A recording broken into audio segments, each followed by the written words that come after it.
Ok, buenas, buenas tardes. El día de hoy estaremos presentando la mesa con dos conferencias que buscan contestar a la pregunta ¿por qué leer a Cosic hoy? Primero les voy a presentar a los dos conferencistas. Primero tenemos al doctor George García, profesor de la Escuela de Filosofía, director de la revista de filosofía de la UCR, y al doctor Roberto Ayala, sociólogo con estudios en filosofía, profesor de la escuela y de la maestría de sociología en la UCR. Y por último, bueno, yo me presento, Melanie Scott Fonseca, y soy estudiante de cuarto año de sociología de la UCR. Ahora voy a decir una pequeña introducción y ya luego vamos a empezar con los dos conferencistas. Bueno, Karel Kosik nace en Praga el 26 de junio de 1926 y muere el 21 de febrero del 2003. Kosik fue un intelectual y militante. Militó como miembro del Partido Comunista en contra del nazismo. Entre el 47 y el 49 viaja a Moscú y Leningrado para realizar sus estudios filosóficos. Su obra magna fue expuesta en dos conferencias en 1960, en el libro Dialéctica de lo Concreto. Posteriormente, Kosik no salió inmune a la invasión soviética contra la Primavera de Praga, movimiento cuyo objetivo era construir una democracia socialista contra el régimen estalinista. Kosik termina perdiendo todos los cargos de docencia. Entre el 68 y el 75, la represión estatal destruye más de 1000 páginas de sus trabajos. Esto para un intelectual es casi peor que la muerte. Una vez más, un régimen stalinista ataca a un intelectual marxista. La filosofía militante de Kosik es una filosofía de la praxis. Su pensamiento gira en torno a tres temas: praxis, la totalidad concreta y la crítica de la pseudoconcreción cosificada y fetichista, es decir, de la reducción de la realidad social a la mera apariencia fenoménica, superficial, que oculta su fundamento estructural, dinámico, las relaciones de explotación y opresión. Para Kosik, el problema de la masa no es el olvido del ser, sino la alienación histórica del capitalismo fetichista. El problema es histórico y político. Para el autor, la única manera de eliminar esos otros problemas sociales, como el racismo, el patriarcalismo o la destrucción del ambiente, es si se va contra la totalidad del modo de producción capitalista. Bueno, esa fue la pequeña introducción que preparé. Y ahora sí, vamos a empezar con el doctor George García Quesada. Buenas tardes, ¿me escuchan bien? Sí. Perfectamente, sí. Excelente, excelente. Bueno, vamos a ver, yo más que propiamente una conferencia, yo venía pensando en exponer algunas ideas acerca de Kosik y principalmente respecto de la relevancia que tiene y vamos a ver, en este momento, digamos, en las discusiones dentro del marxismo y un poco en perspectiva también respecto de la historia más amplia de lo que han sido los diferentes marxismos, digamos el marxismo en términos muy generales, ¿verdad? Entonces creo que no voy a tardar tanto, voy a exponer fundamentalmente algunas ideas respecto de la categoría de totalidad, que es efectivamente, como decía Melanie, uno de los temas fundamentales que elabora Kosik en Dialéctica de lo Concreto, ¿verdad? Que es el texto, bueno, es uno de los pocos textos de Kosik con los que contamos en español, pero bueno, suple con creces, ¿verdad? Esa escasez bueno, porque es realmente un clásico que se ha mantenido, que da todavía para pensar mucho. Vamos a ver, pues también da para elaborar a partir de ahí y eventualmente también en contra de algunas posiciones o problematizar también varios de los aspectos que elabora el autor. Entonces, bueno, quisiera comenzar con vamos a ver, con un panorama más amplio, un panorama que referiría a lo que me parece que son las tres olas, para así llamarlo, ¿verdad? Siguiendo una metáfora que es incluso cinematográfica, ¿verdad? Tres olas de interpretación vamos a ver, de una elaboración eh, del marxismo con ciertas características, digamos, en un auge importante, significativo a nivel de creatividad, a nivel de innovación dentro de esta corriente a partir de la obra de Marx y posteriormente de todos los demás autores y autoras que han aportado. Entonces, en este sentido, la primera gran ola, por supuesto, es la de la Segunda Internacional, ¿no? O sea, a principios del siglo XX tenemos propiamente la creación de marxismo, o sea, no existe marxismo antes de la Segunda Internacional, y bueno, durante la Segunda Internacional pues hay una interpretación relativamente estándar y unificada que se mantiene por bastante rato.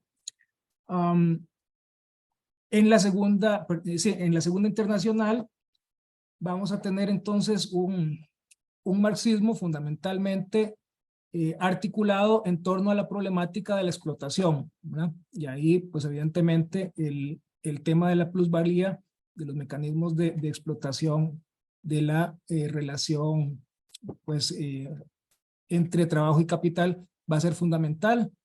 Vamos a tener grandes desarrollos a partir de obras, vamos a ver obras originales, como la de Lenin, de Rosa Luxemburgo, algunos otros autores y autoras por ahí importantes, pero también un trabajo muy importante de difusión a las masas, a la clase trabajadora, por parte de estos intelectuales orgánicos de esta organización, ¿verdad? Va a tener también la característica de que es un marxismo que se elabora con base en muy pocos textos, ¿verdad? Digamos que fundamentalmente se basa en las obras que publicó Marx en vida, algunas cartas, ¿verdad? Pero el corpus es muy limitado, digamos que da para una lectura que es, que por así decirlo, en los huecos que quedan para la interpretación, eh, elaboran, desarrollan un Marx y un marxismo que mantiene varios de los prejuicios de fines del siglo XIX, ¿verdad? Entre ellos una visión evolucionista, digamos un productivismo incuestionado, incluso cierto teleologismo, etcétera, etcétera. Entonces, esta primera ola no va a presentarnos este tema que principalmente me quiero referir acá, que es el de la categoría de totalidad. Este es un tema de la totalidad que fundamentalmente va a aparecer con lo que ha sido la segunda ola, que es la que, bueno, usualmente se le llama la del marxismo occidental. Me parece que no es el término más apropiado, ¿verdad? Me parece que más que marxismo occidental, que tiene una acotación geográfica, digamos, muy limitante respecto de los autores y bueno, y un poco menos autoras, ¿verdad? Que entran en esa categoría. Me parece que en realidad eh, el título, la etiqueta que corresponde con más precisión es la de humanismo socialista o de humanismo marxista, ¿verdad? Y pues digamos que ahí ya no tenemos que preocuparnos de temas como el de que qué hacemos con eh, filósofos, filósofas, autores vamos a ver, de otras latitudes, no propiamente de Europa Occidental, como por ejemplo, pues es el caso evidentemente de Karel Kosik, ¿verdad? Por ahí pues el otro gran importante fundador del marxismo humanista, que vendría a ser Lukács, ¿verdad? Que pues que, vamos a ver, en sentido estricto tampoco es un marxista occidental. Esta precisión me parece entonces importante porque nos permite entonces situar dentro de una misma corriente intelectual a autores como Marcuse, ¿verdad? Como Adorno, bueno, la Escuela de Frankfurt en general, eh, otros, qué sé yo, como Henri Lefebvre, como Ilienkov también en la Unión Soviética en su momento, en general, digamos, la escuela yugoslava, etcétera, dentro de unas ciertas coordenadas filosóficas que me parece que son comunes a todos estos autores y corrientes, ¿verdad? Y por cierto, esto también excluye a otros autores, por ejemplo, la escuela de Althusser, ¿verdad? Que tiene por lo demás desarrollos muy interesantes en varios sentidos, pero digamos que evidentemente no calzan dentro del humanismo marxista, a pesar de que sí se encontrarían dentro de lo que se ha llamado el marxismo occidental, ¿verdad? Entonces vean que no es exactamente un traslape en el cual queden incluidos todos los autores del marxismo occidental. Me parece que categorialmente es más preciso hablarlo en este sentido y no en el de marxismo occidental. Um, Acá tenemos entonces en esta segunda oleada, que es fundamentalmente significativa a partir de la década de 1960 y que se entronca con los movimientos de la nueva izquierda. Esta nueva izquierda que bueno, en Occidente conocemos principalmente a través de un hito, de un símbolo como lo fueron los movimientos de 1968, pero que efectivamente también como nos lo indicaba la compañera Melanie, pues en los países de Europa Central y Oriental tuvo que ver con movimientos por la democratización, eh, por un socialismo, digamos, no burocratizado, no subordinado a la Unión Soviética en su momento. Esta oleada entonces tiene una referencia fundamental alrededor del concepto de alienación. Y ya acá estamos hablando de un corpus más amplio para entender a Marx, donde se han incorporado, vamos a ver, en algún momento antes, en algún momento después, según los diferentes contextos nacionales y de lengua, textos como los manuscritos del 44, como los Grundrisse, como el capítulo sexto inédito del Capital, etcétera, etcétera. O sea, textos que hoy consideramos fundamentales en el canon de Marx van a ser incorporados en esta segunda ola y pues van a ser centrales entonces en esta interpretación. Los textos de juventud en particular pues van a ser un criterio central dentro de esta corriente, dentro de esta interpretación, y por supuesto ahí nos encontramos una problemática que se nos presenta en la dialéctica de lo concreto, ¿verdad? Entonces, claramente nos ubicamos con Cosick en esta segunda ola. Voy a mencionar un poco rápidamente lo que sería una tercera ola, que me parece pues también es importante reconocerla, a pesar de que no es algo tan evidente, digamos que no es algo que se ha estado desarrollando hace relativamente poco y por tanto pues no tenemos esa perspectiva con la que podemos ver esas otras dos olas, y es fundamentalmente el auge que ha tenido el pensamiento de Marx principalmente. O sea, hay una vuelta a Marx, sobre todo a partir de la crisis del 2008, ¿no?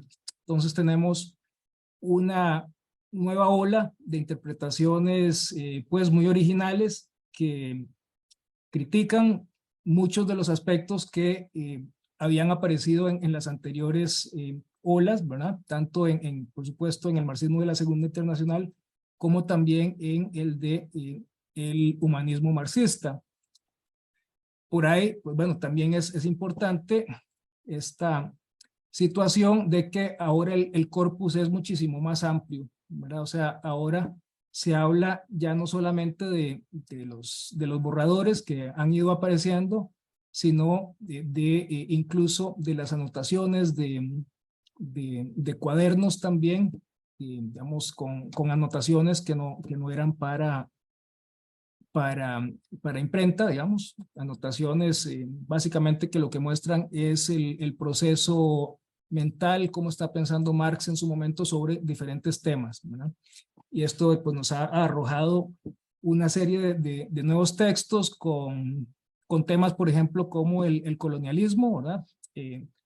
en los cuadernos de Londres de 1850 a 1851, pues que también nos permiten entender un poco mejor qué era lo que Marx estaba pensando en aquel momento sobre estos temas, ¿verdad?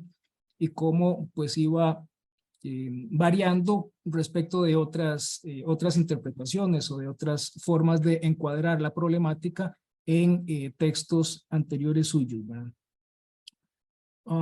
Entonces, bueno, eso es un asunto fundamental. En esta última ola es central el desarrollo alrededor del valor. O sea, es una lectura, les mandan saludos, es una lectura que fundamentalmente lo que elabora es la teoría del valor, las transformaciones del valor, incluso en algunas ocasiones prestándole más importancia al valor que a la misma plusvalía, ¿verdad?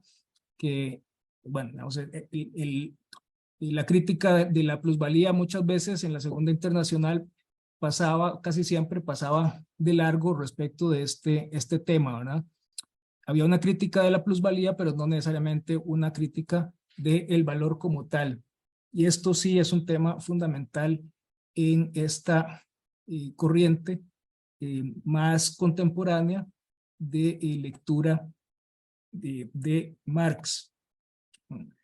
Es entonces una forma de leer a Marx y el marxismo que vamos a ver que ya no tiene esa beta tan antropocéntrica, por así decirlo, como la tenía el humanismo marxista, eh, sino que se basa mucho más en temas de la crítica de la economía política, ¿verdad? Por supuesto, sin darle la espalda a temas como la alienación, etcétera, pero prestándole mucha más atención a los temas que se elaboran en los textos económicos, entre comillas, de Marx, ¿verdad? Para comprender el capitalismo y a partir de ahí, pues, elaborar respecto digamos, de los alcances más amplios que tengan esas categorías económicas. Um, entonces, bueno, como indicaba anteriormente, perdón, nada más para cerrar esto de esta última ola, digamos que no hay un autor o autora que me parezca que agoten o sea, esta corriente, esta perspectiva, como tampoco sucede en las otras dos. Tal vez en el caso de la Segunda Internacional sí hay una especial presencia de Kautsky, ¿verdad? Un poco menos de Mering, pero digamos, en esta última oleada no tenemos vamos a ver, en el momento, digamos, una visión de conjunto en ese mismo sentido, como lo hubiera podido tener más en la Segunda Internacional. Menciono nada más a algunos autores y autoras interesantes, ¿verdad? De diferentes contextos culturales. Está, por ejemplo, la lectura de Moishe Postón, el historiador canadiense que trabajó muchísimo sobre temas de fetichismo, de dominación social, ¿verdad? Por supuesto, los críticos de la forma valor, alemanes como Kurz, como Anselm Jappe, de un modo muy interesante también las teóricas, que son principalmente mujeres, ¿verdad? De la reproducción social. Entre ellas, pues encontramos de un modo muy interesante la obra de Nancy Fraser, el ecosocialismo, por supuesto, ¿verdad? Que parte de una crítica de la forma valor como parte, digamos, de su crítica, digamos, muestra desde los fundamentos de la propia forma valor la incompatibilidad del capitalismo con la sostenibilidad del ser humano respecto de la naturaleza, la insostenibilidad, pues, digamos, del modelo capitalista a partir de los límites naturales en los que, pues, nos desenvolvemos como seres humanos, ¿no? Entonces, bueno, pasemos entonces a lo que sería el contexto de la obra de Cosick, ¿verdad? Hay una referencia fundamental acá en dialéctica de lo concreto que no siempre se elabora explícitamente, pero que se encuentra ahí, pues de un modo necesario, importante.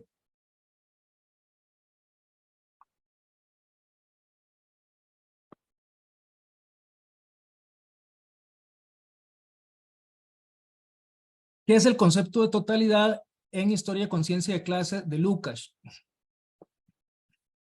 Historia de Conciencia de Clase es el texto fundante de esa tradición que, bueno, que se ha llamado marxismo occidental, o que yo prefiero ver desde el punto de vista del humanismo marxista.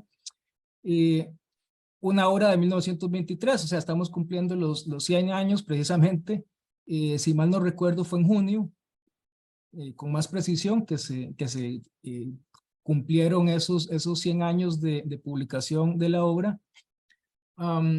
Y que pues en su momento tuvo un impacto muy significativo sobre la intelectualidad de izquierda, la intelectualidad militante en lengua alemana, ¿verdad?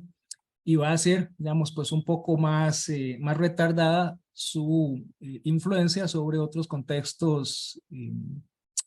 Por ejemplo, en el caso francés, digamos, cuando fue hasta los años 60 que se tradujo ese texto, pero pues, digamos, siempre fue una referencia muy importante, y que, si bien es cierto, insisto, aparece en 1923, va a tener consecuencias mucho más directas respecto de la actividad política en los años 60, y pues en los años 60 principalmente, y para nuestros efectos, tenemos la obra de la dialéctica de lo concreto.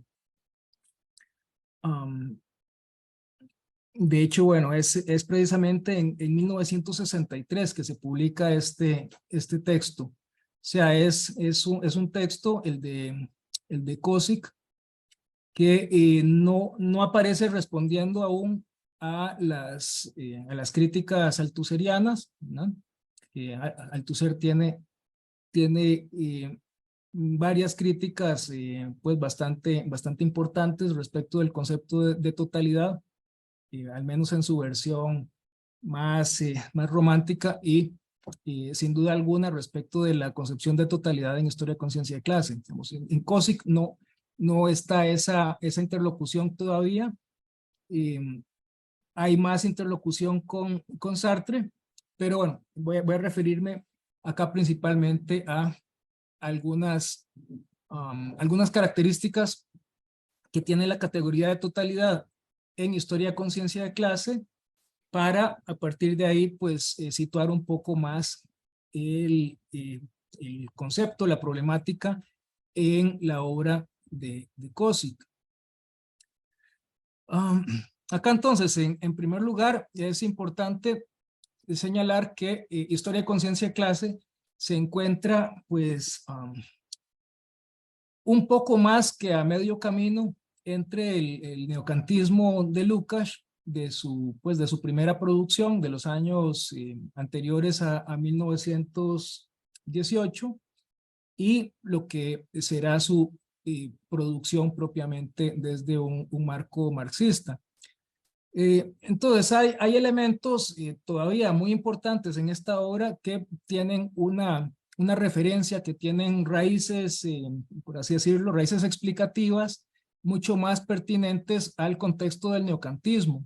Y el concepto de totalidad me parece que se enmarca allí precisamente. O sea, el concepto de totalidad en Lukács, a pesar de que posteriormente, perdón, en Lukács, la Historia de Conciencia de Clase, digamos ya un año después, en 1924, Lukács está revisando totalmente su concepto de totalidad y elaborando otra cosa mucho más compleja, mucho más, me parece, más ajustada a criterios de explicación científica, dialéctica, etcétera.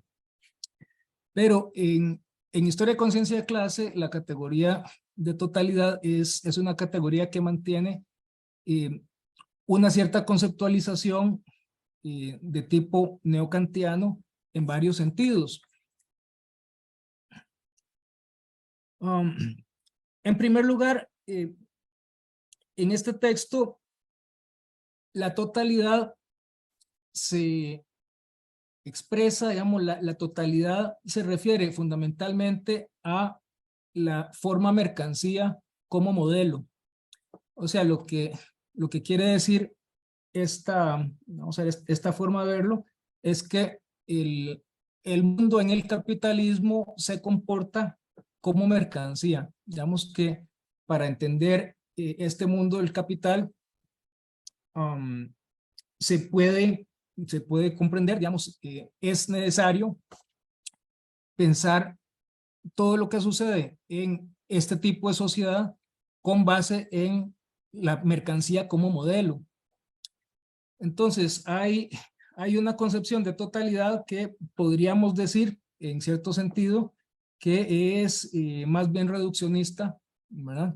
O sea, básicamente entiende la totalidad desde este modelo, de un modo, pues, como indicaba anteriormente, más bien, pues casi que al modo de tipos ideales del neocantismo a lo Simmel o a lo Max Weber, ¿verdad? Eso por una parte, ¿verdad? Eh, esta metodología de, de tratar de entender la totalidad a partir de una forma tan específica como la mercancía, no vamos, creo, a discutir que sea una forma fundamental en el capitalismo, pero que podamos entender todo lo que sucede en el capitalismo con base en esa forma, ya eso sí me parece que es problemático eh, partir de ese punto, ¿verdad? Um, en contraste con esta forma de entender la totalidad, en COSIC nos encontramos más bien con que la totalidad dialéctica, es fundamentalmente una relación, ¿verdad? O sea, para COSIC, en la dialéctica de lo concreto, la totalidad trata fundamentalmente de una relación entre todo y parte, pero no es simplemente digamos, esa relación en el vacío, ¿verdad? O sea, trata acerca de las mediaciones que hay entre todo y parte, donde son necesarios analíticamente, ¿verdad? Por supuesto, son necesarios el todo, las partes, pero también las mediaciones. O sea, es necesario tomar en cuenta los mecanismos mediante los cuales comprendemos tanto el todo como las partes, ¿verdad? Entonces, tenemos, me parece, un enfoque mucho más adecuado, digamos, que da cuenta de un modo mucho mejor de lo que es el funcionamiento de la historia y bueno, por supuesto, del capitalismo. Um, y que pues sigue un esquema, sigue una dinámica de tipo propiamente dialéctica, ¿verdad? Digamos, en ese sentido me parece que el modo como Cosick elabora el concepto de totalidad concreta es realmente mucho más operativo, es mucho más útil que el que elabora Lukács en Historia de Conciencia de Clase, e insisto, que él mismo abandona al poco tiempo después, ¿verdad? Y que sin embargo es el modelo que van a elaborar más eh, las, eh, las posteriores generaciones que leen a Lukács, ¿verdad? O sea, hay una cosa también ahí muy interesante de la recepción del autor, ¿verdad? O sea, por qué se ha mantenido tanto eh, esta referencia central, ¿verdad? De leer todavía mucho más Historia de Conciencia de Clase, hacer referencia a este texto, que podríamos pensar que es incluso más de transición, que leer otros textos, vamos a ver, pues más propiamente de un Lukács más versado, más educado en la dialéctica, por así decirlo, como son, por ejemplo, todos los tomos de su ontología del ser social, ¿verdad? Pero bueno, eso ya es otra discusión. Sí, bueno, evidentemente sí, no puedo negar, ¿verdad? Que en este caso, pues sí, yo soy mucho más partidario del Lukács más mayor, ¿verdad? Y menos del de Historia de Conciencia de Clase para atrás, ¿verdad? En todo caso, me parece efectivamente que en COSIC hay hay una complejidad de método que refiere también a una complejidad mayor de la propia cosa, digamos, del mundo, esa, de esa totalidad a la cual se está refiriendo, ¿no? Y bueno, vamos a ver, esa es una primera anotación. Voy a señalar otro aspecto de historia de conciencia de clase que también es problemático y que por ahí, vamos a ver, que por ahí también con COSIC podemos tener cierta cercanía, también cierta crítica, podríamos pensar, pero me parece que lo que tiende a predominar es una ambigüedad. Es el asunto muy polémico, por cierto, en historia de conciencia de clase, de considerar la totalidad como fundamentalmente totalidad social, la totalidad en sentido estricto como producción humana. O sea, esa es una tesis muy polémica. En su momento, pues, se hizo acreedor Lukács de, vamos a decir, pues de críticas muy fuertes, porque es una posición que negaba la dialéctica de la naturaleza y en ese sentido, pues bueno, no iba acorde con los criterios que tenía la interpretación de la Segunda Internacional, ¿no? Y en esta medida, pues también, insisto, acá Lukács cuela un criterio que es neocantiano, el criterio de la dualidad, y vamos a ver, de la dualidad entre sujeto y objeto, entre mente y mundo, um, y pues bueno, en esa medida mm, va a marcar una tendencia que posteriormente va a ser retomada por otros autores, por diferentes corrientes dentro del humanismo socialista, y que, insisto, pues no deja de ser problemática. Um, esta forma de analizar la naturaleza bueno, o mejor dicho, de no analizar la naturaleza y de pensar la totalidad simplemente como aquello que tiene que ver eh, con la sociedad en su sentido más limitado, pues bueno, va a tener como consecuencia que la dialéctica queda entonces excluida respecto de lo que no es propiamente producción humana directamente. Y esto, pues bueno, me lleva entonces a una problematización que me parece que nos permite enlazar el texto de Cosick con las lecturas contemporáneas.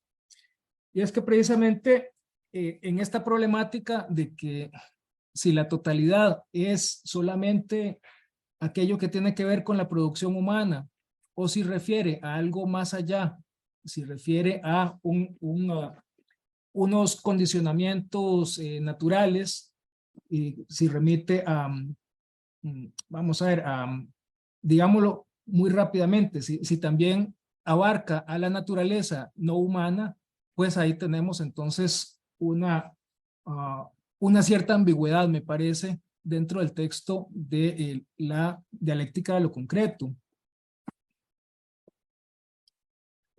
Um, Vamos a ver, ¿en qué sentido?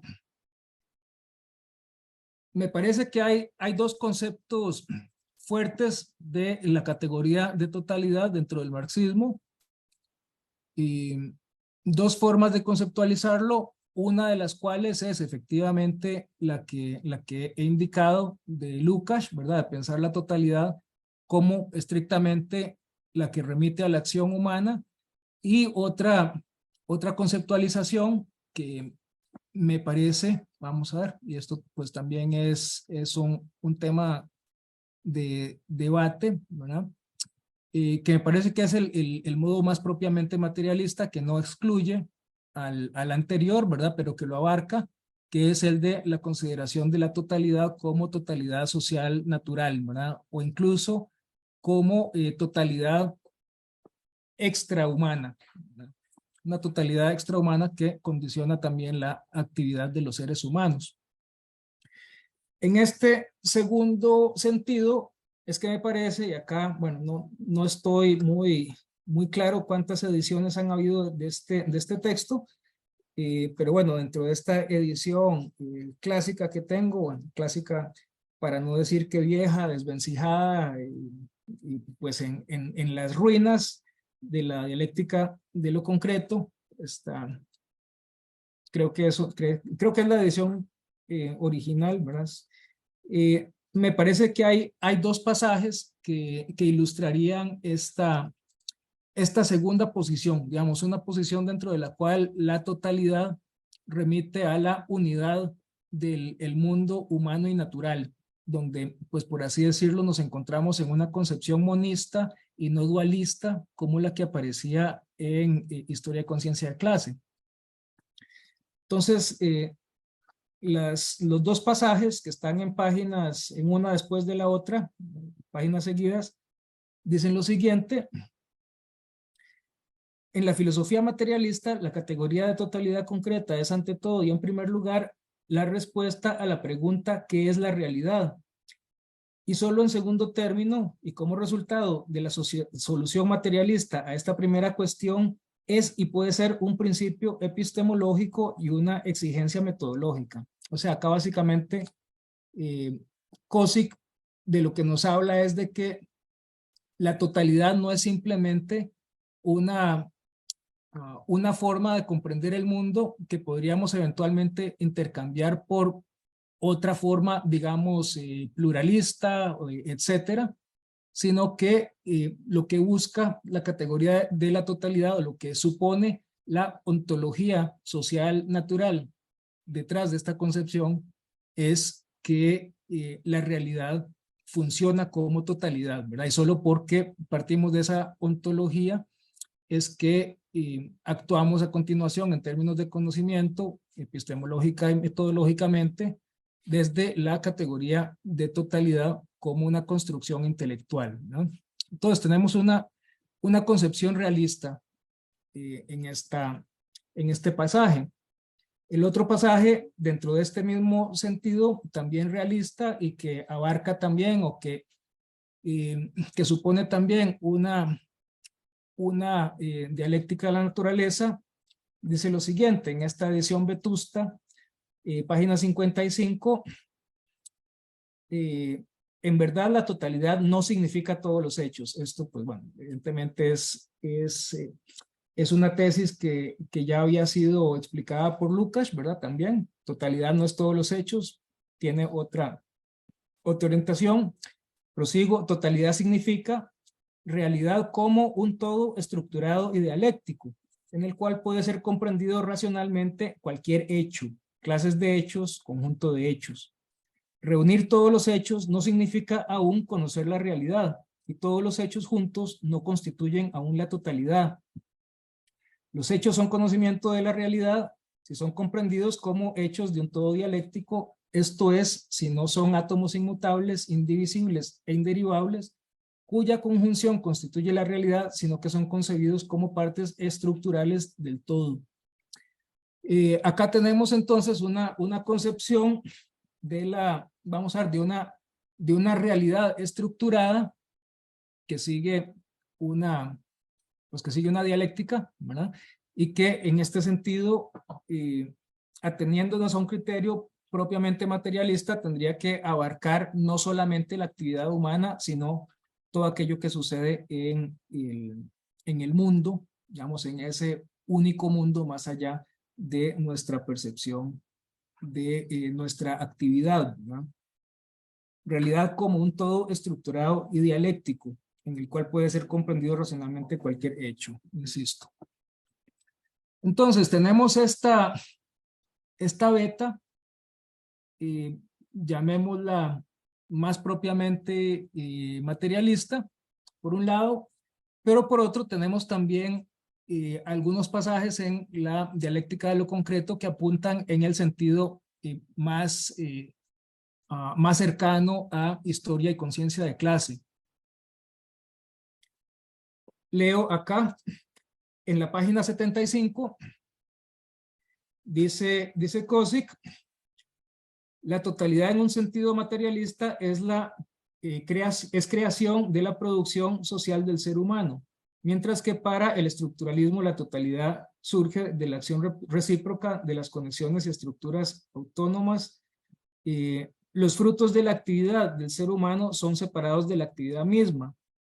En lo fundamental, se nos argumenta acá en el sentido de que aquello que se refiere a la totalidad es propiamente y puramente aquello que es producción del ser humano y en este caso específicamente ante todo del modo de producción total. Disculpen ustedes, tomar un poquito más de café, a ver si me despejo un poco. Es básicamente el modo de producción capitalista como totalidad. Digamos que en este sentido habría un desplazamiento, digamos, un sentido más estrecho de lo que es el concepto de totalidad, ¿verdad? Hacia propiamente la estructura del modo de producción.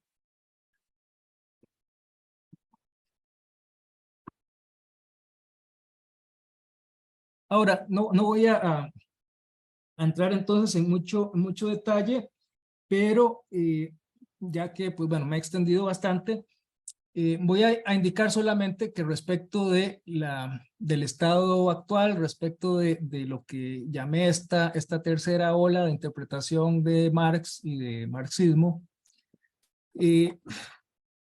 la tendencia sería más bien hacia la primera forma de concebir la totalidad. Vamos a ver,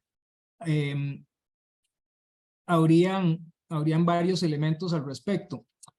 Uno de los elementos que, por ejemplo, critica Dussel en esta concepción de la totalidad como digamos, como estrictamente la producción social que se realiza desde cierto modo de producción, es que invisibiliza lo que sería su otredad, ¿verdad? Y de ahí la categoría que Dussel utiliza con un nombre bastante, qué sé yo, que puede confundir, que es el de exterioridad. Digamos, la exterioridad que él elabora no es algo que esté fuera del modo de producción más que en un sentido analítico, pero bueno, es el término que él utiliza. Es un término, de exterioridad, que nos habla acerca de la relación entre el modo de producción o esa totalidad en el sentido más estrecho respecto de sus otros, o sea, respecto de las relaciones sociales no capitalistas que subsume el capital, respecto de la naturaleza, pues que también es subsumida, subordinada en las relaciones capitalistas, o que también podríamos interpretar que esta exterioridad se refiere a aspectos que no son reconocidos incluso por la economía política capitalista como el trabajo doméstico, ¿no? O sea, todas estas que son condiciones fundamentales para el desarrollo del capital y que el capital pues no los reconoce, y que en ese sentido Dussel las denomina como exterioridad de la totalidad que sería el capitalismo, ¿no? Por ahí podríamos introducir entonces una precisión adicional, ¿verdad? Que ya que tenemos una totalidad en ese sentido estrecho y tenemos una exterioridad, en realidad de lo que estamos hablando en sentido estricto es de una totalidad en un sentido amplio, ¿verdad? En el sentido que lo decía, que lo trataba de presentar anteriormente en los dos primeros fragmentos que leí de Kozik, ¿verdad?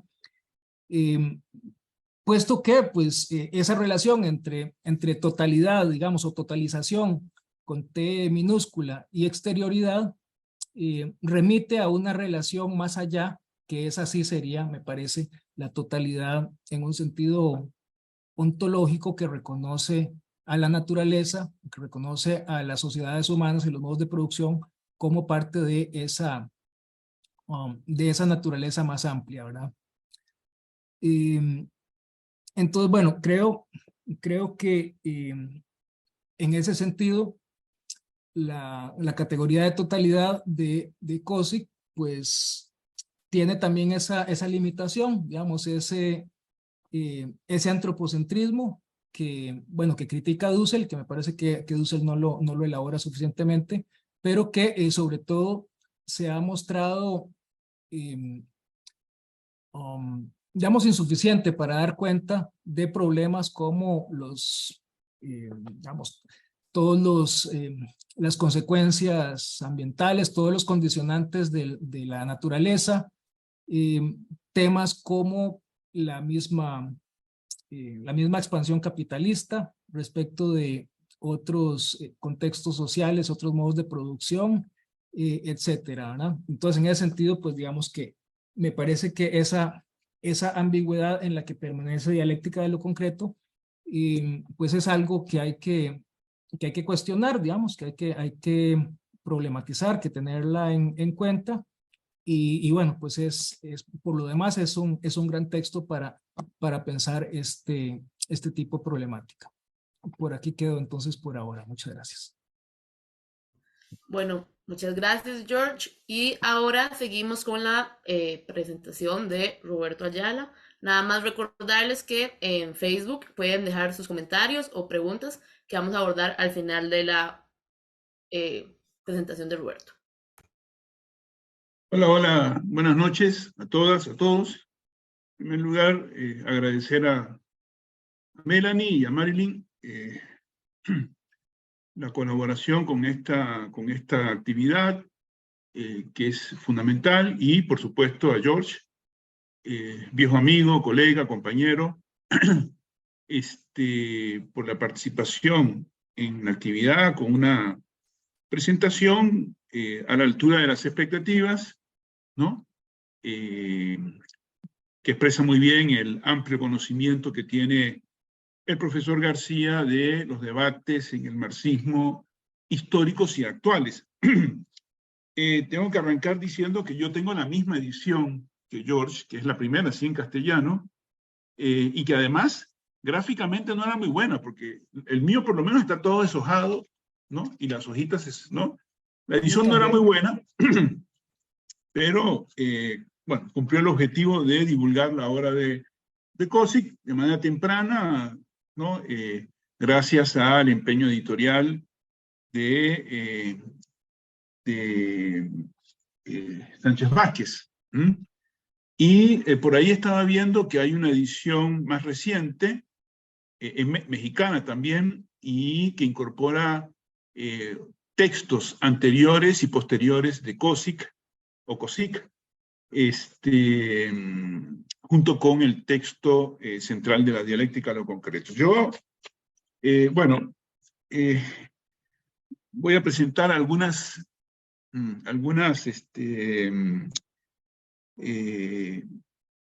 elaboraciones o síntesis de el texto, ¿no?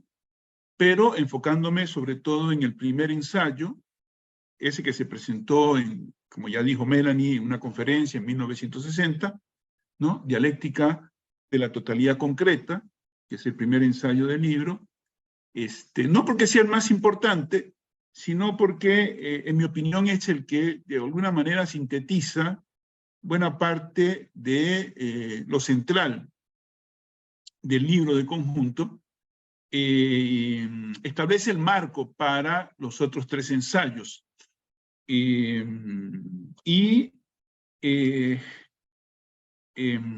me parece que en primer lugar, decir que el texto de Cossick, y esa es la razón por la cual pensamos organizar esta actividad, un poco para dar a conocer un texto que, como ya decía George, es un texto inexplicablemente poco poco conocido, poco trabajado, ¿no? Es un texto que ya tiene 60 años de haber sido, desde su primera publicación, en su idioma original, y casi 55 en castellano y en otros idiomas, y resulta realmente llamativo, ¿no? Llamativo la poca atención que este texto ha recibido a lo largo de los años, siendo, como ya ha dicho el profesor García, un texto realmente importante, un texto notable en sus contenidos, no exento de limitaciones, y como todo, sujeto a examen crítico, pero un texto que realmente, que primero aborda temas importantes, no solo en la tradición de pensamiento marxista, sino en el marco de los debates teóricos e intelectuales más importantes de los últimos 60 años, del último siglo, digamos, ¿no? Entonces realmente llama la atención la poca notoriedad y el poco trabajo que ha merecido este texto. De hecho, cuando uno hace una exploración en Internet sobre artículos que se hayan publicado, reflexiones, es bastante poco lo que aparece, sobre todo en castellano, pero tampoco hay mucho, hay demasiado en otros idiomas, es notable. Incluso algo que decía, parte de la intervención de George ha sido una especie de contraste entre historia y conciencia de clase de Lukács y dialéctica de lo concreto de Kozik. Y efectivamente, yo personalmente, es un intercambio de impresiones con amigos y colegas hace ya varios años, en un grupo de estudio donde leíamos y discutíamos sobre dialéctica de lo concreto. Francamente, mi opinión es que este texto me resulta a mí personalmente más interesante y más provechoso que Historia y conciencia de clase de Lukács, que es un texto que ha alcanzado la condición de clásico del pensamiento, ¿no? Y que tiene sus méritos. Hace algunos meses realizamos una actividad con motivo de los 100 años de la publicación de Historia y conciencia de clase. Hace unos 5 meses participamos en una actividad organizada por el profesor Abiel Rodríguez de la Universidad de Panamá, filósofo, sobre el análisis crítico de Historia y conciencia de clase. Así que lo tengo relativamente fresco, pero desde hace bastante tiempo mi opinión personal es que me resulta más provechosa la lectura de Dialéctica de lo concreto que el texto de Lukács, siendo también muy importante, un clásico, efectivamente, un libro por el cual hay que pasar en los debates sobre teoría marxista y específicamente sobre la relación marxismo y filosofía. El texto de Kozik, ¿no? Dialéctica de lo concreto, decía, es un texto notable y muy interesante por varias razones, ¿no? Una de ellas es, bueno, el aspecto biográfico que ya colocaba Melanie al comienzo de la actividad en su introducción. En primer lugar, la historia de Kozik es una historia importante, con elementos dramáticos, ¿no? Compartidos con otros autores marxistas, otros intelectuales marxistas de los países del este europeo, ¿no? Del llamado socialismo real, es decir, de las experiencias de sociedades postcapitalistas deformadas burocráticamente, ¿no? Y que padecieron esta dictadura burocrática durante las décadas de su existencia. Y Kozik, como Lukács y como los miembros y miembros de el círculo de Budapest, o sea, los discípulos de Lukács, padecieron, digamos, la persecución y las presiones del aparato político burocrático del Estado en esos países, ¿no? Bueno, daba Melanie el detalle realmente trágico de cómo en determinado momento el aparato policial checo acabó destruyendo 1000 páginas de manuscritos de Košick, ¿no? Lo cual es una tragedia, ¿no? Entonces, en primer lugar, la obra de Košick está atravesada por esta dramática experiencia en los países del este, por un lado. Y eso también, en mi opinión, da una pista o una clave de lectura de Dialéctica de lo Concreto. Dialéctica de lo Concreto no es un libro fácil, ¿no? Es un libro que tiene un texto, que tiene un nivel textual y un nivel subtextual, ¿no? En mi opinión, hay elementos para afirmar que el libro es una larga polémica, ¿no? Con el clima ideológico discursivo imperante en los países del este europeo a finales de los años 50, ¿no? Tras la muerte de Stalin y el llamado proceso de desestalinización, sin embargo, persistía el aparato burocrático, ¿no? La dictadura burocrática que trataba de controlarlo todo y controlar el pensamiento de los intelectuales marxistas sospechosos, ¿no? De no plegarse completamente a la ortodoxia, a la narrativa de la ortodoxia oficial, ¿no? Lo que se ha mal llamado marxismo oficial, ¿no? Que en buena medida no pasaba de ser sino una narrativa de legitimación del poder burocrático. Entonces, el texto puede ser leído, en mi opinión, ¿no?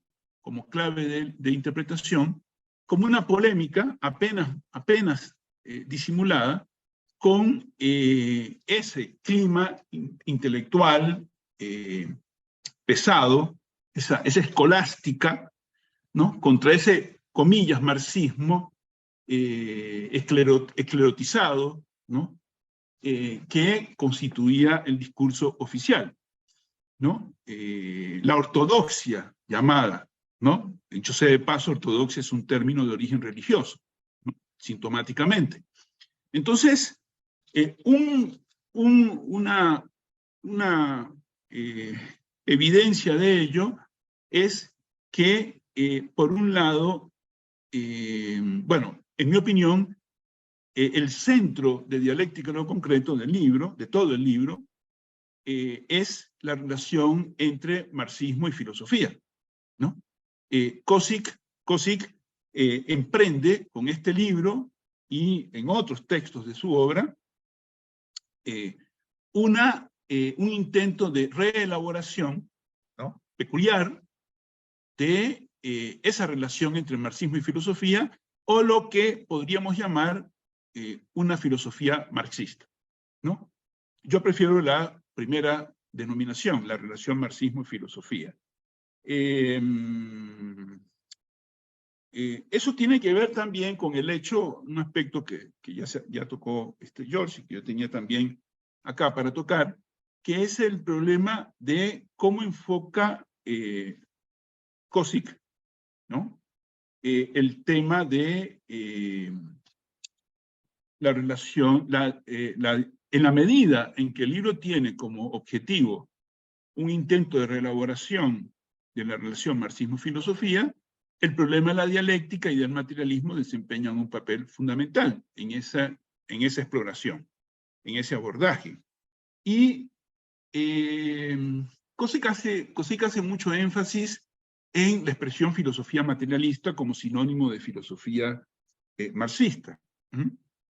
Incluso plantea el problema de cómo desde la filosofía marxista, materialista, perdón, se desarrolla un concepto de praxis que es el contenido, el núcleo de su noción de concreción.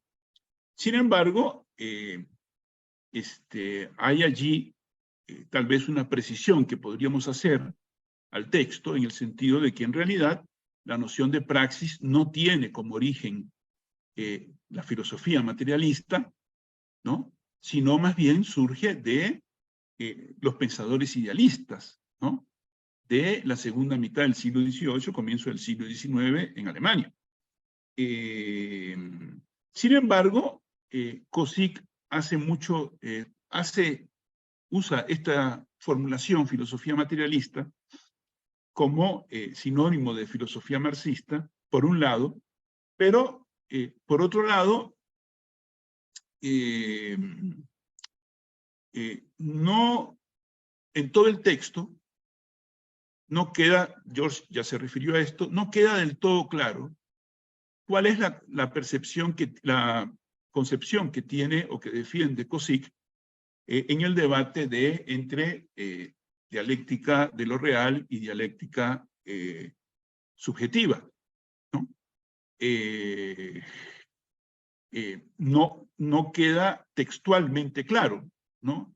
Hay algunas pistas de cuál puede ser la posición de Kozik, hay fragmentos a lo largo del texto,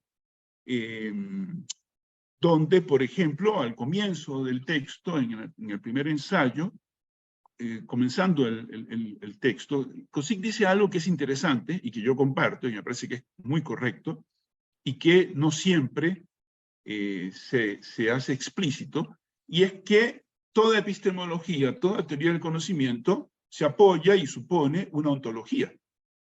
Esta anotación que hace Kozik al comienzo del libro es muy importante porque la pretensión de que podemos elaborar una teoría del conocimiento, una epistemología, ignorando o dejando de lado el problema ontológico, es una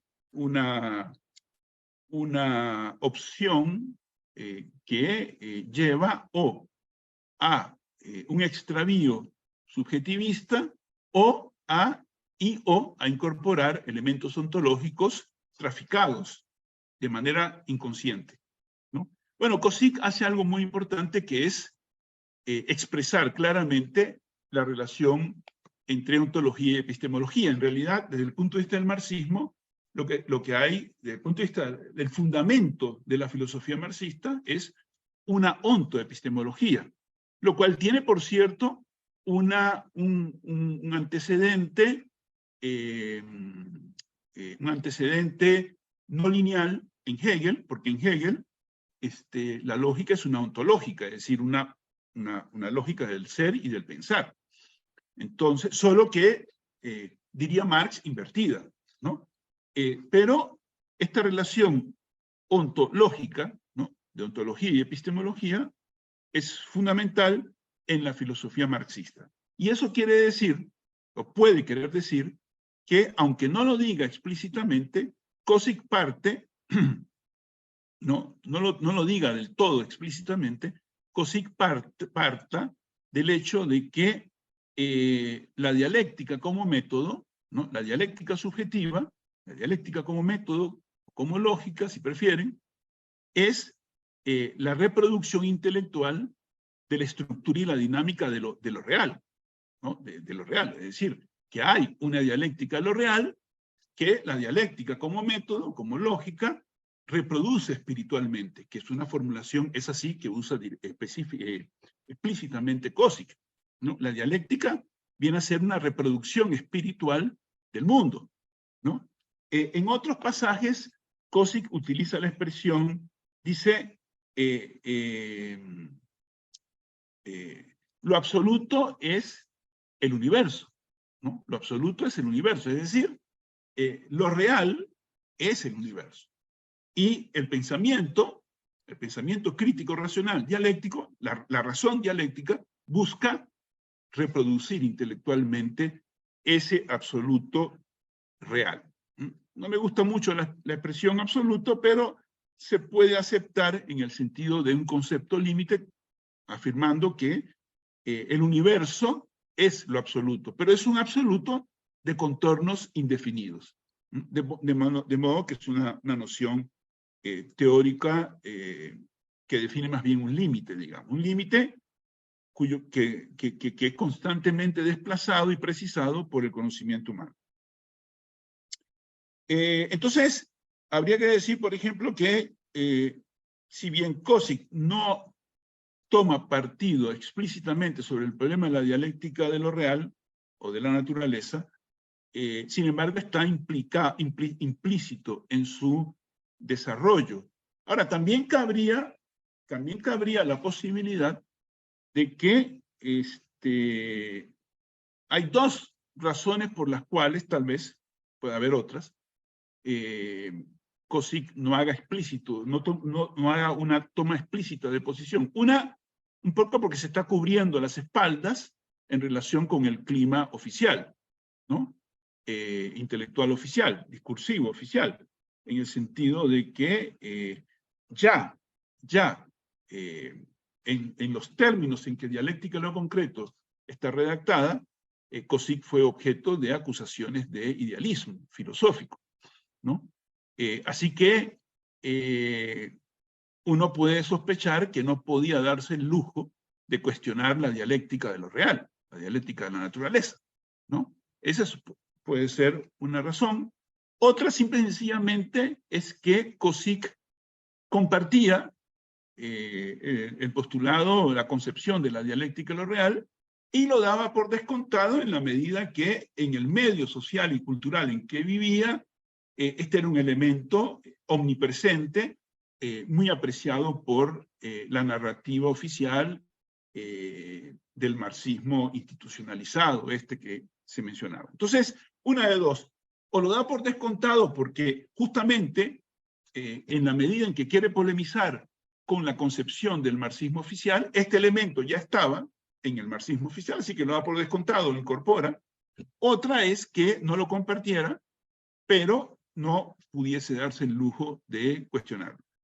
Hay dos elementos que me llaman la atención en el texto, que son importantes para la clave, como clave de lectura. Uno es el hecho de que es evidente, resulta muy claro y explícito, que Kozik se siente muy cercano a la fenomenología, ¿no? Le dedica pasajes muy importantes a examinar las concepciones de Husserl, por ejemplo, y también le dedica observaciones críticas, aunque recuperando aportes de Heidegger y la fenomenología heideggeriana, y también le dedica mucho espacio a el existencialismo de Sartre, ¿no?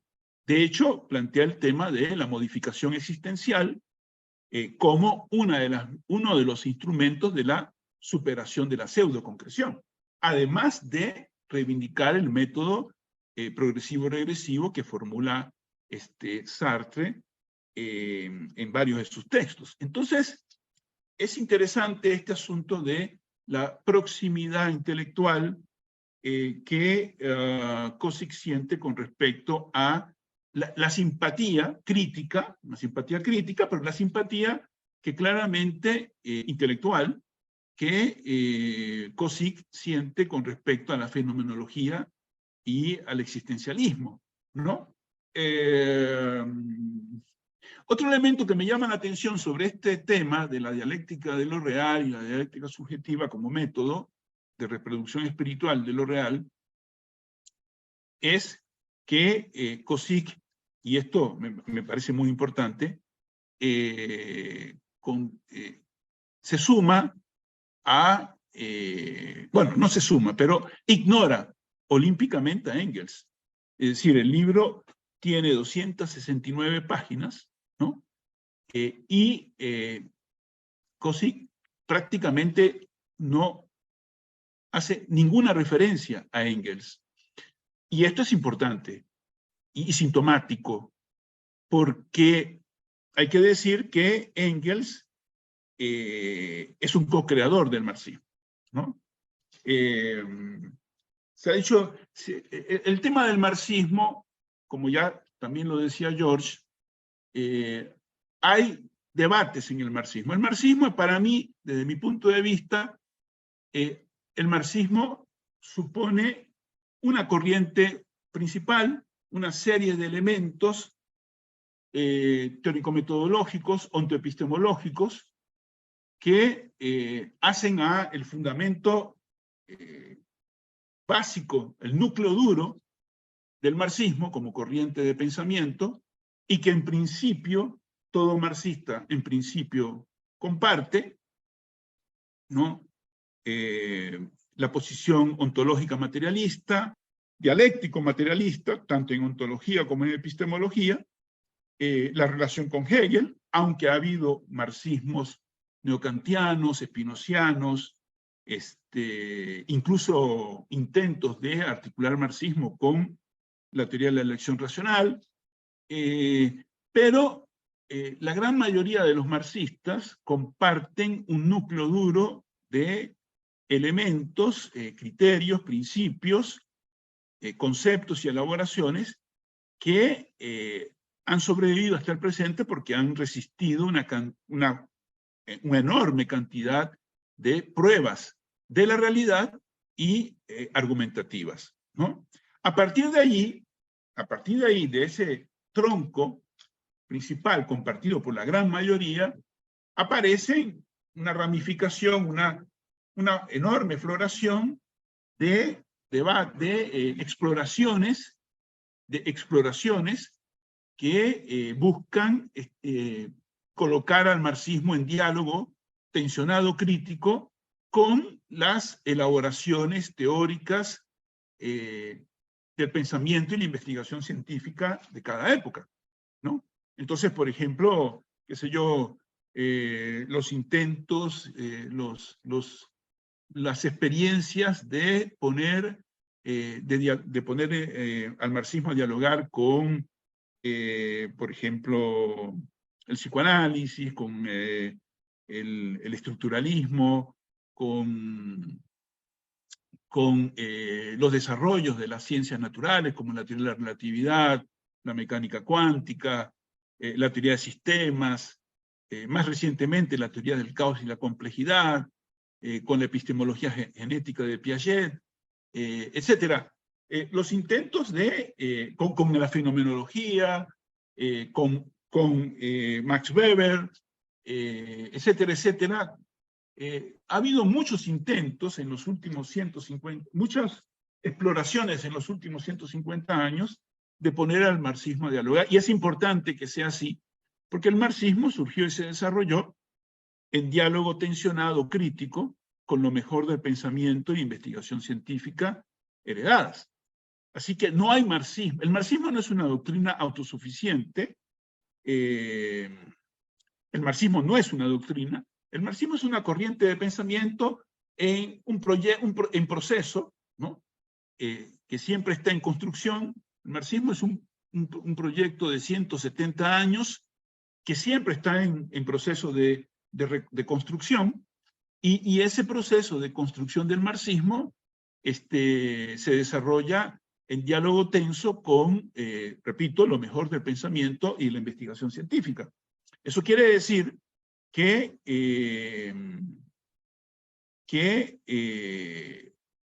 desde sus orígenes, en su desarrollo y en su momento actual, es decir, que el marxismo solo tiene futuro si consigue dialogar con lo mejor del pensamiento y la investigación científica. Solo tiene futuro, pero evidentemente esto también implica riesgos y también plantea riesgos en el sentido de que no pocos intentos de poner al marxismo a dialogar con otras corrientes de pensamiento han acabado derrapando hacia una pérdida de aspectos fundamentales del núcleo duro del marxismo como corriente de pensamiento, como marco ontoepistemológico, ¿no? Y no solo la pérdida de elementos del núcleo duro, sólido, puesto a prueba en la crítica y la experiencia fáctica, sino incluso el abandono del marxismo, como pasó, por ejemplo, con los llamados marxistas analíticos, ¿no? O como ha ocurrido en algunas ocasiones con el llamado marxismo espinociano, o los marxismos kantianos, etcétera, etcétera, que acabaron abandonando elementos fundamentales del núcleo duro o incluso abandonando el marxismo como un todo, ¿no? Entonces, este problema de las relaciones entre dialéctica de lo real y dialéctica subjetiva tiene un antecedente para el marxismo de corriente principal, tiene un antecedente en Hegel. Para Hegel es un pensador idealista, pero es un idealismo objetivo, ¿no?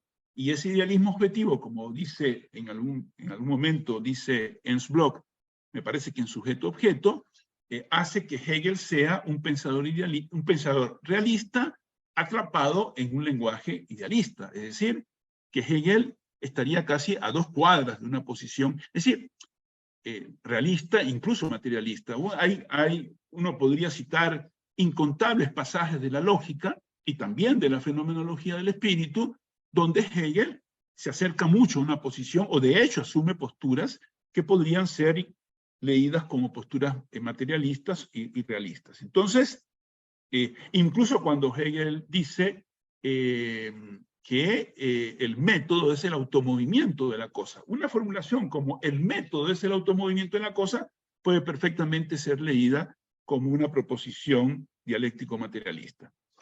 Por supuesto, estaba atrapado en un lenguaje idealista por las limitaciones de su época, de su natal Alemania, por distintas razones, pero el hecho es que buena parte de los elementos que Marx va a desarrollar, y junto con Engels, en la cuestión del materialismo dialéctico, están presentes ya en Hegel, ¿no? Por ejemplo, praxis, ¿no? Por ejemplo, trabajo, ¿no? Hegel dice en la fenomenología del espíritu que la conciencia emerge en el trabajo praxis. Bueno, esa es una de las claves del materialismo histórico dialéctico de Engels y de Marx. Para terminar con este tema, diría que es importante subrayar el papel de Engels en la creación del marxismo, tal como, de los fundamentos básicos del marxismo, tal como nos llega hasta nuestra época.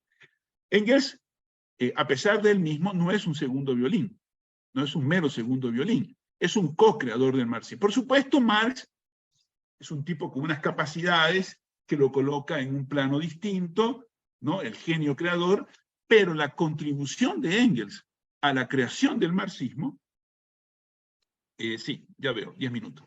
La contribución de Engels a la creación del marxismo es fundamental y hay obras como el Anti-Düring, como la dialéctica de la naturaleza, como el origen de la familia, la propiedad privada y el Estado, y otros textos de Engels que son, aparte de la contribución de Engels, imprescindible en la elaboración de la crítica de la economía política y en todos los desarrollos de Marx, y recíprocamente, ¿no? Por eso, buena parte de los textos más interesantes, importantes del marxismo, de los fundadores, es la correspondencia entre Engels y Marx.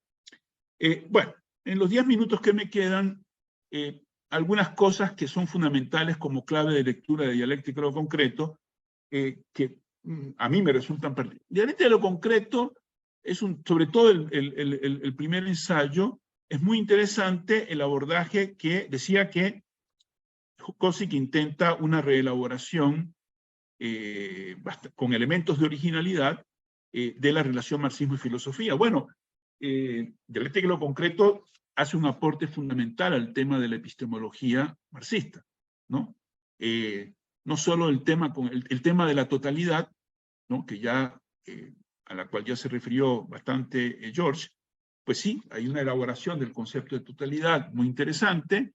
En mi opinión, que va mucho más allá de todas las partes, por supuesto, en mi opinión, en el apartado de las debilidades del texto, una de las debilidades más relevantes, para mí, más evidente que tiene el texto, es el hecho de que, en mi opinión, Kozik en el marco de esta ontoepistemología que trata de elaborar, no termina de responder del todo bien o del todo contundentemente a las objeciones a la categoría de totalidad. Me parece que la concepción que tiene Kozik de la noción de totalidad es sólida, pero todavía se queda por detrás en algunos aspectos. Por ejemplo, no es solo rebatir la noción, bastante torpe por lo demás, de confundir la noción marxista de totalidad con la totalidad de los hechos. Nadie puede abarcar la totalidad de los hechos, ¿no?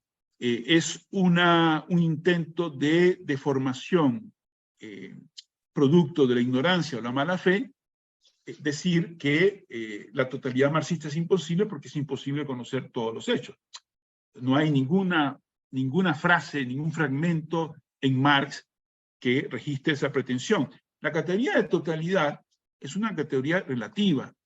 Desde Hegel es una categoría relativa y que se expresa en el hecho de que todo objeto es parte, puede ser visto como parte o como todo, ¿no? Todo objeto puede ser visto como una singularidad o como una complejidad. De hecho, la totalidad es la base de la singularidad, ¿no? Toda singularidad surge de una complejidad relacional, que es la totalidad marxista.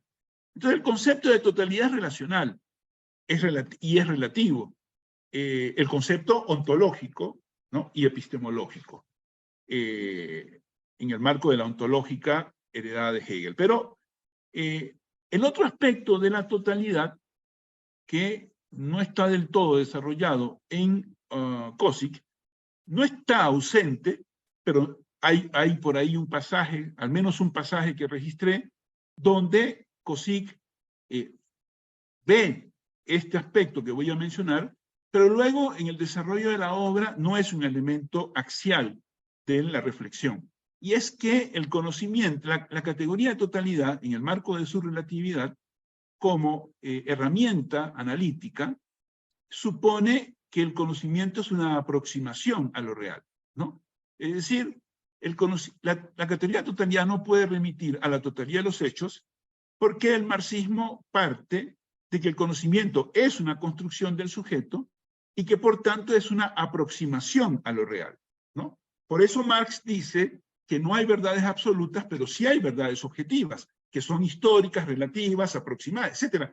¿Qué quiere decir que no hay verdad absoluta, que no hay conocimiento absoluto, que solo hay conocimiento objetivo en el sentido de relativo, ¿no? Quiere decir que el conocimiento, en tanto es una construcción humana de los individuos y los grupos, de los individuos en el marco de grupos y colectividades, es una aproximación. Y que el conocimiento avanza por aproximaciones sucesivas.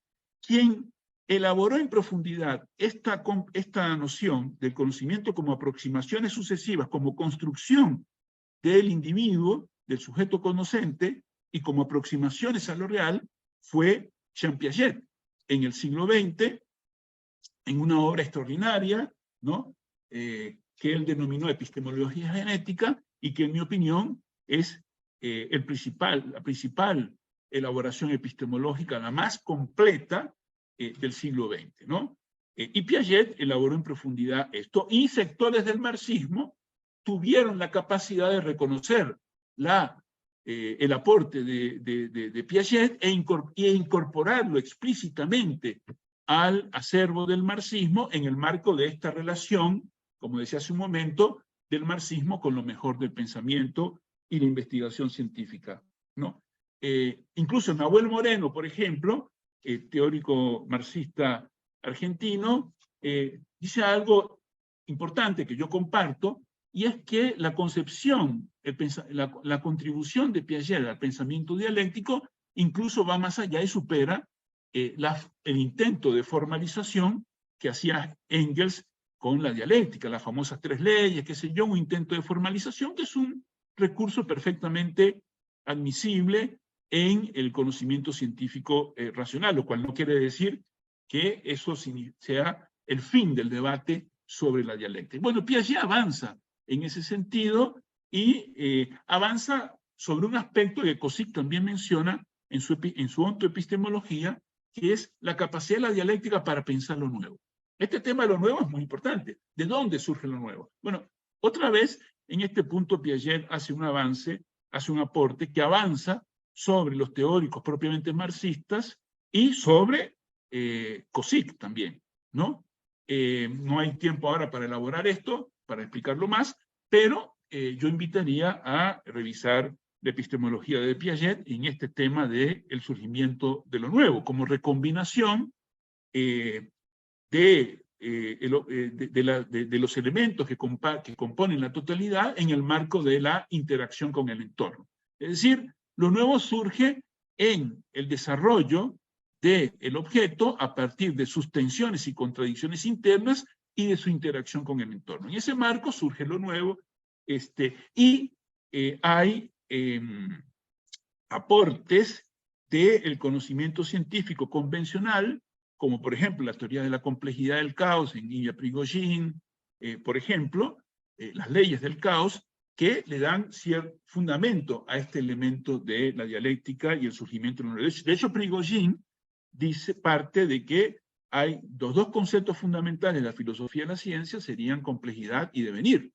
Y eso embona perfectamente con la tradición de pensamiento marxista y dialéctico en general. El otro aspecto que habría que destacar rápidamente, antes que se me termine el tiempo, de este primer ensayo de dialéctica en lo concreto, es un elemento muy importante desde el punto de vista filosófico, ¿no? De hecho, Cosic lo elabora en tensión con Husserl, con Heidegger y con Sartre, pero también tiene una importancia, es muy relevante para las ciencias sociales y la sociología, que es el tema de la vida cotidiana, ¿no? De hecho, el tema de la pseudoconcreción tiene que ver con esto, ¿verdad? Con una vida cotidiana fundada en una praxis fetichizada. El concepto de praxis es fundamental en dialéctica en lo concreto. ¿Por qué? Porque el mundo de la pseudoconcreción es el mundo de la inmediatez, ¿no? La pseudoconcreción es vivir sumidos en la inmediatez y por tanto en la incapacidad del ser humano, de los individuos, para autopercibirse como seres históricos sociales. Este es el punto fundamental, ¿no? Los individuos viven, la mayor parte de los individuos viven sumidos en su vida cotidiana, fundada en una praxis fetichizada, que les impide, sumidos en el sentido común, el correspondiente sentido común, que les impide captar su nivel y su existencia histórico-social. Y esta es la clave de la pseudoconcreción, ¿no? Un mundo reducido a la práctica utilitaria, es decir, donde los seres humanos se enfrentan a problemas cotidianos y los van resolviendo, ¿no? Atienden a sus necesidades, a los obstáculos, a las aspiraciones, a los problemas cotidianos a los que se enfrentan y buscan soluciones, encuentran esas soluciones y van desarrollando una actividad práctica utilitaria sin comprender los efectos históricos amplios de su acción en el plano de lo microsocial. Y termino, un aspecto muy importante en lo que plantea Cosic es que dice que en esta actividad práctico-utilitaria que atiende necesidades y resuelve problemas, los seres humanos también desarrollan sus representaciones acerca del mundo, o sea, el sentido común. Y que finalmente la manera de superar la pseudoconcreción, y aquí Cosic apela al existencialismo, es la modificación existencial, es decir, el reconocimiento del carácter histórico universal de su actividad práctica. Listo. Gracias.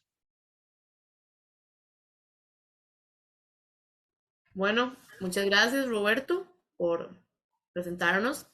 En el grupo, uno de los grupos de Facebook donde estamos presentando, una persona hace una pregunta, se las voy a leer y ustedes, bueno, si quieren empezamos por George o Roberto, porque es para los dos. Entonces, se las voy a leer. Hola, una pregunta. En general, ¿podrían los profesores referirse brevemente a los puntos de diferencia que hay entre COSIC y Althusser? Gracias. Se las voy a poner en el chat por si quieren volver a leerla, pero ahí está. Bueno, puña, es una pregunta muy, vamos a ver, no es exactamente complicada, pero sí llevaría muchísima elaboración, digamos, porque hay desacuerdos de base entre ambos autores que llevan a muchas consecuencias, muchas diferencias entre uno y otro. Vamos a ver, em, en Althusser, por ejemplo, el concepto de totalidad, eh, pues prácticamente no tiene nada que ver con la totalidad ni en sentido de Kossig, ni el de Lukács, evidentemente, pero tampoco de Hegel, ¿verdad? Y digamos que eh, la categoría totalidad en Althusser es una cosa muy diferente, muy diferente que lo que se discute bajo esta categoría en la tradición hegeliana, ¿verdad? Y es una cuestión mucho más, si se quiere, incluso caótica, ¿no? Qué sé yo, no puedo en este momento abordar todo lo que esto implica, pero en primer lugar, digamos, hay una diferencia radical en cuanto a que Kossig parte de una interpretación humanista, digamos, básicamente una interpretación que se centra en la producción humana del mundo, ¿verdad? Y esto, pues bueno, tiene sus tensiones, como veíamos tanto en mi exposición como en la de Roberto, mientras que en Althusser hay una concepción que parte más bien de un conglomerado más o menos contingente también de estructuras de diferente tipo que se encuentran y que de algún modo conforman lo que es la historia que vivimos. Entonces digamos que en Althusser hay una perspectiva que es mucho más impersonal, por así decirlo, mucho más determinista. Creo que también es seguro ponerlo en estos términos. Um, y que, digamos, parte mucho más de una concepción de sujeto como algo construido, el sujeto como sujeto sujetado, condicionado, determinado de un modo muy fuerte, ¿verdad? Por los factores estructurales, mientras que en Kossig hay una mayor concepción o hay una concepción de sujeto como sujeto activo, ¿verdad? Como sujeto de su propia transformación y de transformación del mundo. Vamos que en Althusser se mantiene mucho esa idea de que finalmente son las estructuras las que nos hablan, las estructuras las que hacen que actuemos de determinados modos, etcétera. Mientras que en Kossig hay una visión que no hace omisión de los condicionamientos sociales, ¿verdad? Que evidentemente no habría modo de mantener una perspectiva marxista y tener una omisión de ese tipo, pero que principalmente lo que acentúa es el carácter de producción de los seres humanos sobre su mundo, ¿verdad? O sea, hay un énfasis diferente. Digamos, si tenemos un momento de praxis, un momento de objetividad, digamos que el momento de la objetividad es lo que predomina en el enfoque de Althusser, mientras que el momento de la praxis es lo que predomina en el enfoque de Kossig y del humanismo marxista. Entonces, así a grandísimos rasgos, creo que eso sería lo que podría elaborar rápidamente. Muchas gracias, George. Roberto, ¿quiere agregar algo a esta pregunta? Sí, yo creo que, bueno, ya George dijo algunos elementos que son fundamentales. Yo diría que la diferencia fundamental que es el debate con Althusser, ¿no? Hay que decir en primer lugar que es una tontería tratar a Althusser como un perro muerto, ¿no? Pretender que podemos ignorar a Althusser es perderse, ¿no? Renunciar a una contribución que más allá de sus limitaciones y las objeciones que podemos hacer, es una contribución que hizo un aporte fundamental para iluminar algunos aspectos decisivos, ¿no? Que enriquecieron la tradición marxista, ¿no? El estructuralismo althusseriano hizo esta contribución, sobre todo explorando la relación entre el marxismo y el estructuralismo. Y el estructuralismo hasta el día de hoy, es un aspecto fundamental para entender, por ejemplo, en teoría social y en ontoepistemología, para entender una serie de procesos de lo real natural y de lo real social. Por ejemplo, no se podría entender las teorías sobre el caos y la complejidad sin el aporte del sistemismo y el estructuralismo, ¿no? Dicho eso, la gran polémica con Althusser ha sido, desde hace 60 años, el hecho de que, y está en Dialéctica lo Concreto, en el texto, hay un fragmento, no muy extenso, pero hay un fragmento claro, donde Kozik polemiza con el estructuralismo y dice que para el estructuralismo la historia surge del choque entre las estructuras y que el costo de esa perspectiva es invisibilizar o eliminar al sujeto de la historia y de lo histórico-social. Y en ese sentido, la contraposición entre Kozik y Althusser fundamentalmente pasa no por la cuestión filosófica abstracta de la dialéctica, sino de la dialéctica como de la dialéctica en sentido histórico-social concreto, ¿no? Que es la praxis, ¿no? Es la praxis, los individuos humanos que en la praxis social intervienen sobre el mundo y lo transforman.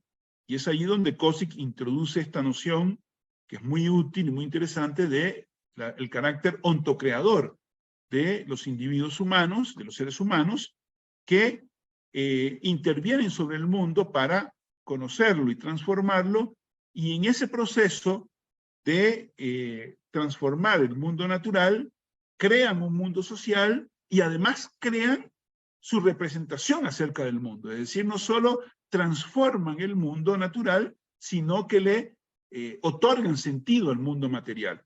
Porque la praxis no solo transforma el mundo, sino que crea, ¿no?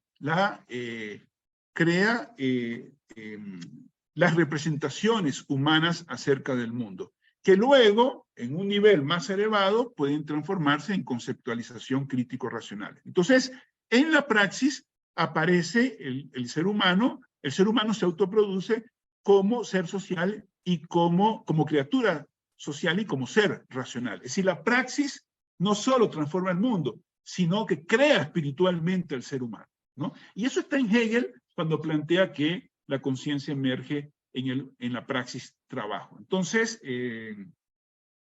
me parece que esta sería la diferencia fundamental entre Kozik y Lukács, en el sentido de que Kozik le da un peso muy importante a la praxis, ahí también pesa su simpatía con el existencialismo, simpatía que tiene que expresar con cuidado por el entorno represivo en el que funcionaba. Y que yo comparto, dicho sea de paso, ¿no? Siempre he pensado que el aporte del existencialismo es fundamental y que puede ser incorporado a la matriz teórico-metodológica y ontoepistemológica marxista previa crítica del existencialismo, ¿no? A partir del subjetivismo, del atomismo, subjetivista, etcétera, etcétera. Pero es posible un diálogo muy fructífero del marxismo con el existencialismo.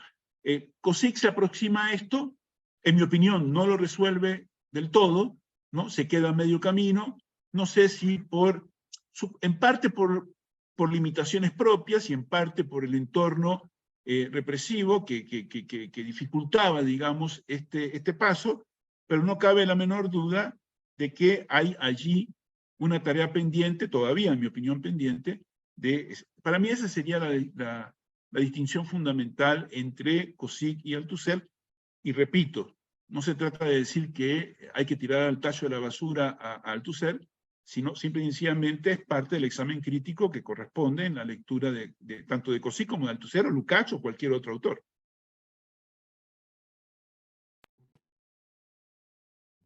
Perfecto. Y bueno, hay una última pregunta ya para finalizar. Entonces las voy a leer, igual se las voy a agregar en el chat. Bueno, dice una persona, ¿por qué leer a Kozik y cómo se entiende su teoría con respecto al pensamiento decolonial en el abordaje de la realidad?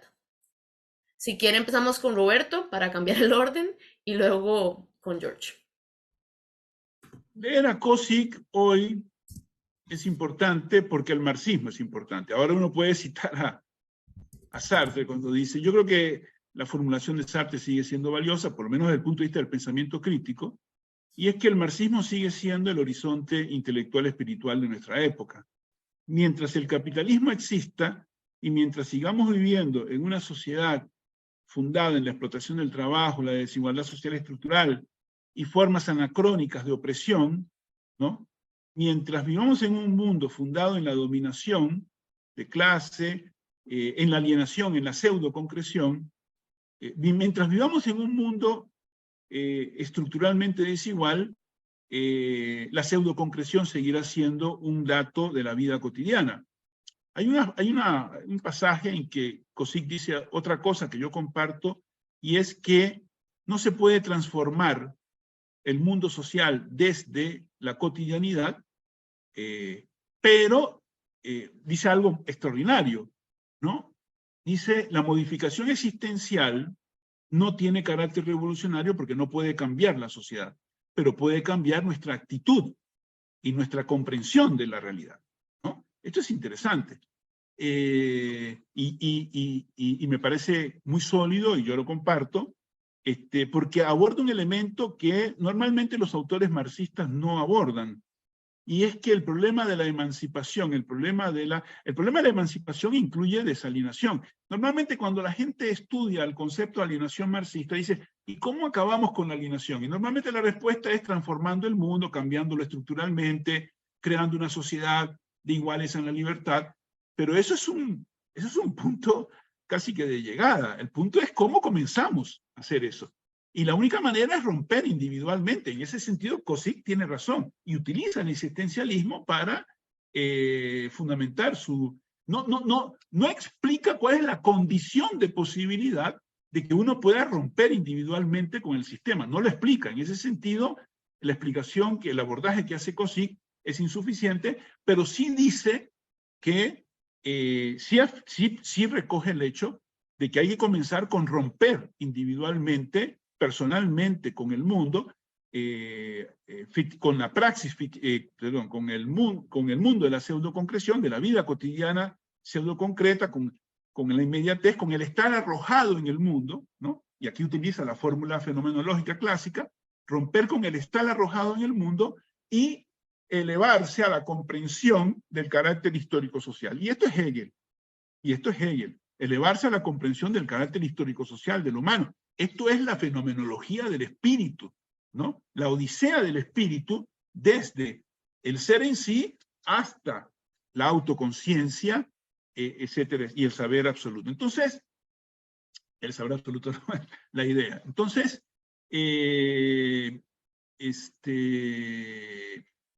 por eso hay que leer a Kozik, porque hace una contribución fundamental. Repito, el texto tiene sus debilidades, hay momentos en que la noción de totalidad o de hecho, la noción de hecho que utiliza Kozik parece tener todavía algún resabio positivista, alguna rigidez, ¿no? Algún objetivismo de captar el hecho tal cual es, ¿no? Creo que falta algo de hermenéutica en Cosic, ¿no? En algunos fragmentos sí, en otros no. Creo que falta un poco incorporar algo de hermenéutica marxista en Cosic. Y hay algunas otras, decía, ignora a Engels, y eso es raro. Por otro lado, hay una cuestión terminológica que no sé si será parte de la traducción o estará en el original checo. Cosic se refiere a la realidad y no a lo real. Y la realidad es, según otros autores, inevitablemente subjetiva. La realidad es una construcción humana. Lo que no es una construcción humana es lo real. Entonces, la reproducción espiritual de lo real crea una realidad que es aproximada y por tanto es provisional. Entonces, hay que leer a Cosic porque hace una contribución importante, porque nos permite pensar, seguir pensando y elaborando el desarrollo del marxismo.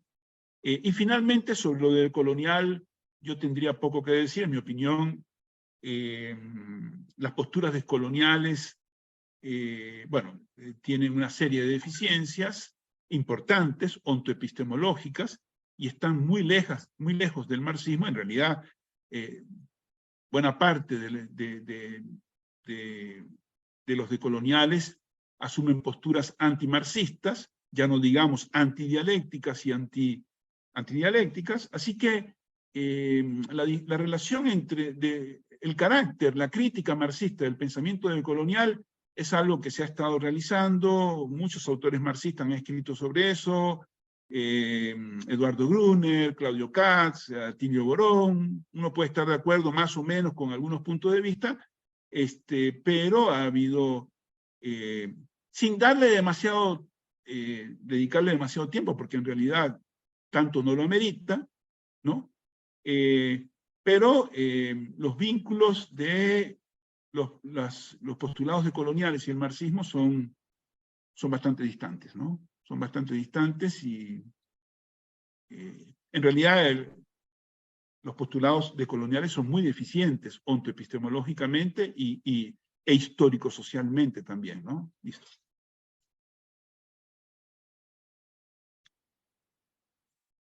Ok, bueno, vamos a ver. Sí, es una pregunta, vamos a ver, que, que implica primeramente respecto del pensamiento decolonial propiamente, implica primero pues que nos pongamos de acuerdo en qué sería pensamiento decolonial, ¿verdad? O sea, me parece que hay básicamente aquí esquematizo muchísimo, o sea, hay una corriente decolonial que es ajena y que es incluso hostil hacia la tradición de Marx, ¿verdad? O sea, yo sinceramente no sabría qué hacer si me dicen cómo combinás o qué dialogás con Miñolo. Realmente, con Miñolo no hay mayor cosa que hacer, ¿verdad? O con Grossfogel. No, Grossfogel, mira, Grossfogel está más en la tradición o está más metido con la cuestión del sistema mundo. Por ahí, él oblicuamente sí tiene algo que ver. O sea, el problema de Grossfogel es que es un ecléctico que hace una ensalada de un montón de cosas y no da un hilo conductor, digamos. Pero Miñolo no es Grossfogel. Por ahí, digamos, está esa corriente en la decolonialidad que tiene una ascendencia más bien en el postestructuralismo. Por ahí anduvo mucho Santiago Castro Gómez, que ahora pues es althusseriano. Siempre me pareció como de los tipos interesantes que están haciendo cosas. Y por otro lado, digamos, hay una derivación de la filosofía de la liberación que se reclama o que se dice decolonial, o por lo menos desde un encare decolonial, que esos yo diría que sí son camaradas, ¿verdad? Ahora, cabría decir, bueno, es que en realidad no son decoloniales, son marxistas con algún matiz o con una situación, que diríamos, pues con una perspectiva desde Latinoamérica, etcétera. Pero digamos, me parece que desde ahí sí se puede dialogar, ¿verdad? Incluso, por cierto, Gruner se ubica ahí, ¿verdad? Dussel también se sitúa, digamos, desde esa tradición dentro de la decolonialidad. A mí no me gusta esa etiqueta, me parece que se presta a equívocos, pero bueno, digamos, ellos sí se asumen un poco más desde esa etiqueta.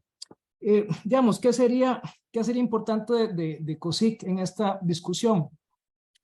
Me parece que el enfoque acerca de la relación entre parte y totalidad, fundamentalmente con todos los mecanismos de mediación que se encuentran acá, ¿verdad? Elaborados o al menos indicados metodológicamente en términos muy abstractos por COSIC, pues bueno, pueden aplicarse al análisis de situaciones, de coyunturas, de procesos sociales latinoamericanos, ¿verdad? Que nos permitan situar digamos, lo periférico, lo que sucede en nuestros contextos latinoamericanos, ¿no? Economías periféricas, respecto de la totalidad concreta del sistema mundo, ¿no? Entonces, en ese sentido, me parece que se puede pensar muy productivamente con COSIC respecto de fenómenos tales como la relación entre centro y periferia, ¿verdad? Y con todas sus variaciones, con toda su historicidad, porque pues bueno, también hay que entender que no son las mismas relaciones en sentido estricto las que se dan en este momento que las que hubo hace, qué sé yo, hace 50 años, por decir algo. Entonces me parece que COSIC es un autor que ayuda a consolidar, digamos, una forma de entender la sociedad de un modo dialéctico, digamos, que nos ayuda en ese sentido a abordar procesos que son locales desde un punto de vista que nos sitúa en una relación mucho más amplia, ¿verdad? En una relación que tiene su historia, que tiene digamos, un carácter estructural asimétrico, ¿no? Cosa que pues no podríamos hacer desde un enfoque fragmentario o que nos quedaría debiendo, digamos, aspectos importantes de la realidad si no incorporamos esa relación de la cual nos habla COSIC en la dialéctica de lo concreto. Yo podría agregar también, por ejemplo, en los 2 capítulos de ensayos que dedica COSIC a la relación economía, capital, filosofía, la elaboración que hace COSIC sobre la relación economía-filosofía, donde incorpora los aspectos históricos, políticos, culturales, de subjetividad, y que eso hoy en día, por ejemplo, como decía George, me parece, nos serviría para pensar de manera más adecuada los problemas socioestructurales y político-culturales institucionales de América Latina. El problema, para decirlo con un término de a pie, es los problemas del subdesarrollo, digamos, ¿no? Los problemas de América Latina como en su estructura social, esa relación filosofía-economía me parece, y la reivindicación que hace COSIC, que es muy importante, del carácter imprescindible del pensamiento filosófico para pensar críticamente, ¿no? Me parece que eso es muy importante hoy en día en el marco del cientificismo que sigue imperando en muchos aspectos, ¿no? El intento de reducir lo social a la genética, la pretensión de pensar economía sin ciencias sociales, etcétera, etcétera. Listo. Bueno, ya llegamos a nuestro fin. Quiero agradecerles a Roberto Ayala, al doctor Roberto Ayala, al doctor George García por estar el día de hoy y conversar un poco sobre este autor, que pienso que tal vez en la academia no se menciona tanto como deberíamos de hacerlo, más en estos momentos, ¿verdad?, de crisis. También agradecer a la Escuela de Sociología, a la Facultad de Ciencias Sociales y a la maestría en Sociología de la UCR, de la Universidad de Costa Rica, por presentarnos en sus Facebook Live y hacer que esto fuera posible. Y eso sería todo. Muchas gracias a todos por los que están viendo, todos y todas que están viendo esto hoy, y listo. Muchas gracias, Melanie, muchas gracias, Maylin, muchas gracias, George, nos vemos. Gracias, hasta luego. Chao. Chao.